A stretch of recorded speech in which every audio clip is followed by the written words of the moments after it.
Told you that the Memphis Zoo named a new giraffe Giraffe after Ja Morant. Get it? Yeah. Today they met each other. Zach, I'm overcome with joy at this. Animals are awesome. Animal-human bonds are awesome. Zoos are awesome. I love everything about this. I just hope they stay in touch. I hope they form a relationship, that the Ja visits him frequently. I mean, I think that's important. The giraffe is going to get used to these celebrity visits. You can't abandon the giraffe after one visit. The giraffe. Right. Okay. It's so good. I'm just so happy that they're friends now. This made my week. Seriously. All right, Gordon Hayward. Let's talk a little bit about him because, Zach, you have been on top of this story all week. Gordon did, in fact, opt out of his $34 million player option with the Celtics. He's an unrestricted free agent. So, Zach, what is next for Gordon? You could argue he is now the number one unrestricted free agent on the market. And this is a very complicated situation with a lot of moving pieces, right? Like, he could still re-sign in Boston. Boston could sign and trade him to any team that has assets that it wants, doesn't even need cap room. Then you have the Knicks opening up a lot of cap room. The Hornets have cap room. There are a ton of balls in the air right now. I will say this.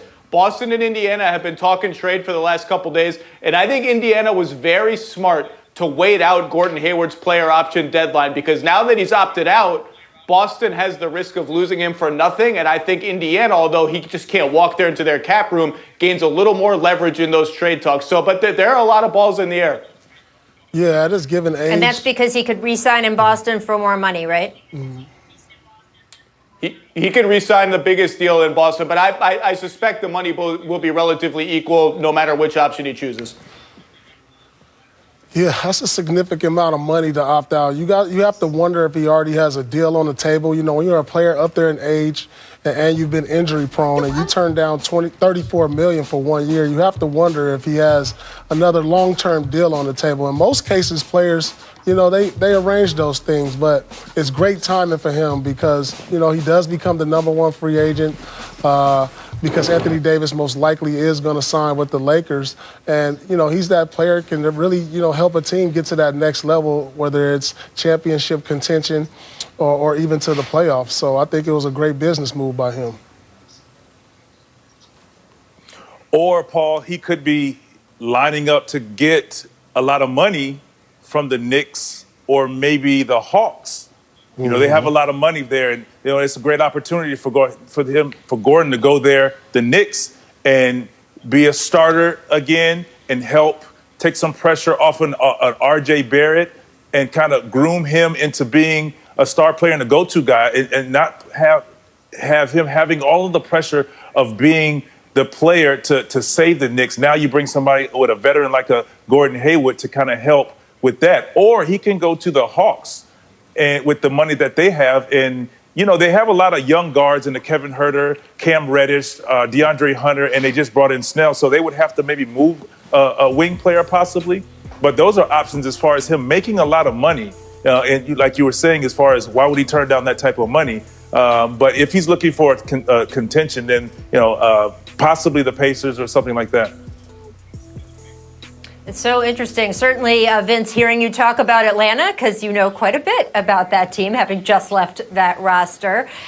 And look, with Gordon, his circumstances have changed so much since when he signed with Boston. When he signed with Boston, coming from Utah, the idea was that the team was going to be rising and rising around him with their young stars. Of course, that terrible injury on opening night in Cleveland and the way their young players developed ahead of schedule has changed everything. And first with Kyrie being there, and now with Kemba being there, it's just more hands that want the ball. It wouldn't shock me if he wanted to go somewhere else. In addition to the money, wanted to go somewhere else where he could be more of a focal point of the offense. Okay, guys, I want to switch gears, though, to the West Coast. You got to think real quick. For Boston, those two guys are great.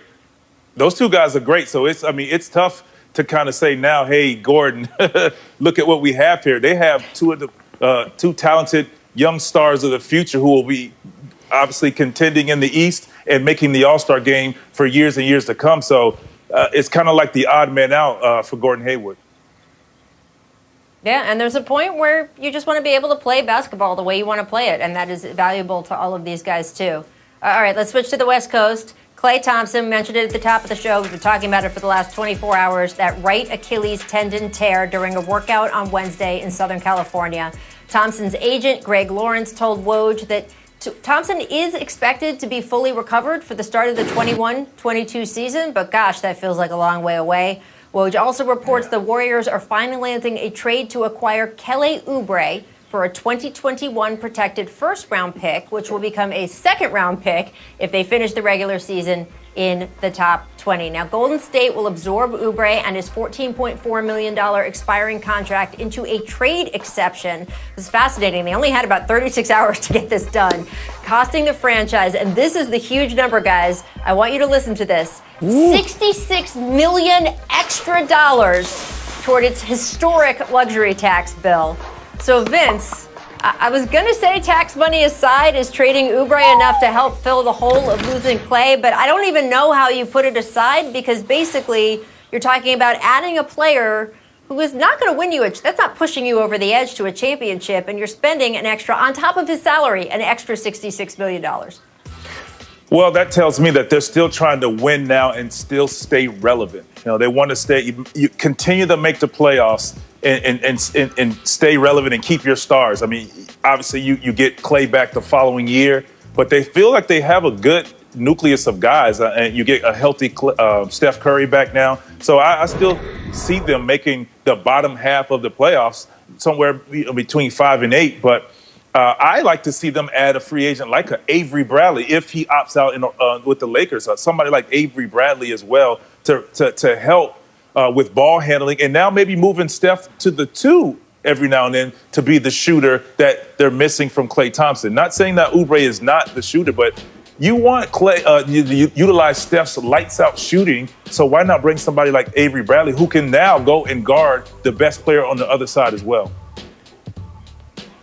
Perimeter First of player, all, let me say. huge commitment from the Warriors ownership. You know, for a year that's probably going to be a lost season in terms of championship contention, to pay whatever gazillion dollar figure you just mentioned, that's a real commitment. They didn't have to do it. It's a real commitment. Second of all, shout out to Klay Thompson. He's absolutely a beloved player across the league, one of my favorite players to watch. We are all hoping and praying that you recover.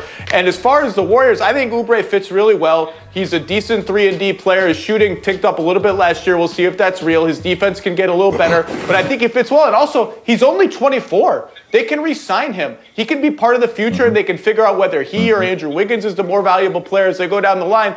And there's been a lot of conversation in the last 2 days about whether this is the end of the Warriors. And it might be. It might be the end of the Warriors as a championship contender. But all this stuff about, do they look to trade Steph? Do they look to blow it up? To me, that is way too premature. This is Stephen Curry. This is the kind of guy who could be a lifer, a 3-time champion already on one team. I think you just hit pause for a little bit. Let's shove. I know all stars move around and they all get traded here and there. I just think Stephen Curry is a different kind of situation given the equity he has in Golden State. And let's just hold in place for this year, roll it back next year, see what the team looks like. Can you get one more run out of it? Yeah, Oubre, I think he's a fine young player. But it makes me think, what type of style do you see the Warriors playing this year? They don't have the luxury of the shooters without Klay Thompson. Obviously, they don't have Kevin Durant. And how much of a load is going to be put on Steph Curry? Is he going to have to play like a James Harden type of role just to help this team get into the playoffs? Who knows what's going to happen with the development of Andrew Wiggins? So they have the talent to be a playoff team.